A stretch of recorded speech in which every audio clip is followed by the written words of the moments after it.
అరవింద్ గారు, మీరు ఒక జాతీయ స్థాయి అధికార ప్రతినిధిగా ఉన్నారు. ఇవాళ మీరు రైతు యాత్రలు స్టార్ట్ చేశారు. సరే, అది రైతు యాత్రలు కాదు, రాజకీయ యాత్రలు అనేటువంటిది టీఆర్ఎస్ వాళ్ళు అంటున్నారు. సరే, మీరు ప్రతిపక్షంలో ఉన్నప్పుడు మీరు మాట్లాడతారు, అధికార పక్షం వాళ్ళు మాట్లాడతారు.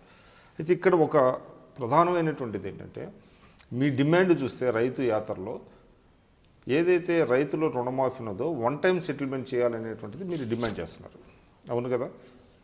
కానీ ఇదే రైతుల దీన్ని ఆంధ్రప్రదేశ్కి వచ్చేటప్పటికి అక్కడ విడతల వారీగా ఇస్తున్నారు. అంటే అక్కడ ఒక ప్రభుత్వానికి ఒక సెట్ ఆఫ్ రూల్స్, ఇక్కడ ప్రభుత్వానికి ఒక సెట్ ఆఫ్ రూల్స్ ఉంటాయా? అంటే పాలకపక్షం ప్రతిపక్షం అనేది ఉంటుంది. తర్వాత రెండు రాష్ట్రాల ఆర్థిక వనరుల్లో డిఫరెన్స్ ఉంటుంది. ఇక్కడికి మిగులు బడ్జెట్, ఇక్కడ తెలంగాణలో ఎక్సెస్ బడ్జెట్, అక్కడనేమో లోటు బడ్జెట్. ఇక్కడ మిగులు బడ్జెట్, అక్కడ లోటు బడ్జెట్. లోటు బడ్జెట్ ఉన్నటువంటి రాష్ట్రంతో మనం పోల్చుకోవటానికి లేదు. తర్వాత బంగారు తెలంగాణ చేస్తామని అధికారంలోకి వచ్చినటువంటి వాళ్ళు అంతకుముందు రైతుల ఆత్మహత్యలు కాకుండా ఒక్క ఆత్మహత్య తెలంగాణ ఏర్పడిన తర్వాత కేసీఆర్ గారు మాట్లాడినటువంటి సందర్భాలు మీరు చాలా చూసుంటారు. ఒక్క ఆత్మహత్య జరగదు, మన బిడ్డలను మనం కాపాడుకుంటాం, మన రైతులను మనం కాపాడుకుంటాం ఇచ్చినటువంటి ఆ వాయిస్ ఎక్కడికి పోయింది అనేది ఒకసారి ఆలోచించాల్సిన అవసరం.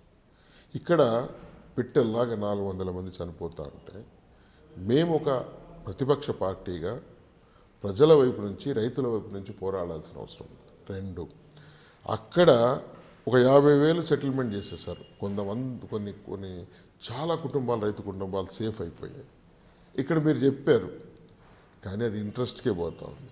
ఇక్కడ మీరు బ్యాంకులకు ఇచ్చేశారు, బ్యాంకు వాళ్ళు ఇవ్వటం లేదు. కాబట్టే ఇక్కడ ఇది. ఇంకోటి ఏంటంటే, ఈ రాష్ట్ర ప్రభుత్వం ఏర్పడిన తర్వాత 70,000 కోట్ల వరకు, 65 నుంచి 70,000 కోట్లు అప్పులు తీసుకురావడం జరిగింది. మిగులు బడ్జెట్ ఉన్న రాష్ట్రం అప్పుల రాష్ట్రంగా ఈరోజు మార్చినటువంటి పరిస్థితి. అప్పులకి పరిమితి ఉంటుంది కదా ఏదైనా కూడా. FRBM ప్రకారం మీకు 3.5% లోపే చేసుకోవాలి. మేము అనేది ఏంటంటే, మిగులు బడ్జెట్లో అప్పులు తీసుకొచ్చి మనకి ఇంకా ధనిక రాష్ట్రం, దేశంలోనే 2వ రాష్ట్రం అని చెప్పి అప్పులు తీసుకొచ్చి ఈరోజు చూస్తుంటే ఆర్థిక పరిస్థితి రాష్ట్ర ప్రభుత్వాన్ని అధ్వాన్నంగా తయారైంది. అంటే ఇది పరిపాలనా లోపం వల్ల, పరిపాలన అవగాహన లేకపోవటం వల్ల జరిగినటువంటి సందర్భం. ఒకవైపు నుంచేమో పక్క రాష్ట్రం వాళ్ళు ఏం లేకుండా డెవలప్ అవుతూ, ఇక్కడేమో మీరు అన్ని రిసోర్సెస్ ఉండి ఒక మహానగరంగా ఇది ఉండి, మీరు చూశారు హైదరాబాద్ గుంతల్లో పడి చనిపోయినట్టు, మోరీల్లో పడి చనిపోయినటువంటి, అసలు అటు తొంగి చూసినోడు లేడు. మరి ముఖ్యమంత్రి గారి కుమారుడైనటువంటి కేటీఆర్ గారు, నేను హైదరాబాద్ అంతా తిరిగాను అని మంత్రి పదవి తీసుకుని మంత్రి పదవి ఇచ్చినటువంటి వ్యక్తి కూడా అసలు స్పందన లేకుండా, మళ్ళీ అన్ని ప్రతిపక్షాలు మాట్లాడిన తర్వాత కేవలం ఫార్మాలిటీ గురించి పోయినట్టు మంత్రులు పోవటం. సరే, మీరు ప్రభుత్వ వైఫల్యాలు కొన్ని చెప్తున్నారండి, అది సహజమే. మొన్న పడినటువంటి వానల వల్ల హైదరాబాద్ నగర ప్రజలు ఇబ్బందులు పడ్డారు, గుంతలు ఉన్నాయి, ఇవన్నీ ఉన్నాయి. అయినప్పటికీ దేశంలో అత్యంత పాపులర్ సీఎం కేసీఆర్ అనేటువంటిది సర్వేలు ఘోషిస్తున్నాయి. కారణం ఏంటి అంటే, జనరల్గా ఏంటంటే, ముఖ్యమంత్రి గారు చాలా సిస్టమేటిక్గా ఇష్యూ రేస్ కాకముందే కొత్త ఇష్యూని తీసుకురావడం. ఒక సమస్య వస్తుంది, మన మీద లోపాలు ప్రతిపక్షాలు ప్రజలు గుర్తిస్తారనే లోపల్ని ప్రజల యొక్క మైండ్ సెట్ను మారుస్తూ వెళ్ళిపోతా ఉన్నారు 2.5 సంవత్సరాల నుంచి. మీరు చూడండి, ముఖ్యమంత్రి గారు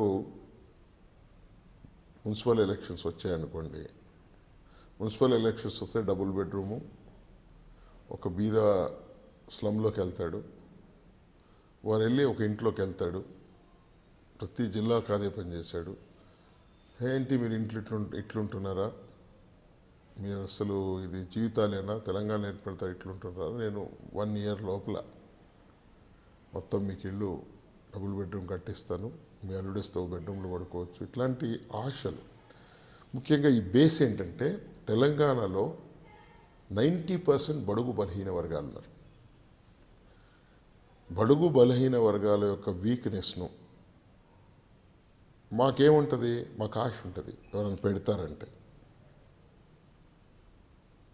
తెలంగాణ హిస్టరీ మనం చూస్తే ఇక్కడ దొరల పరిపాలన, నవాబుల పరిపాలన జరిగాయి.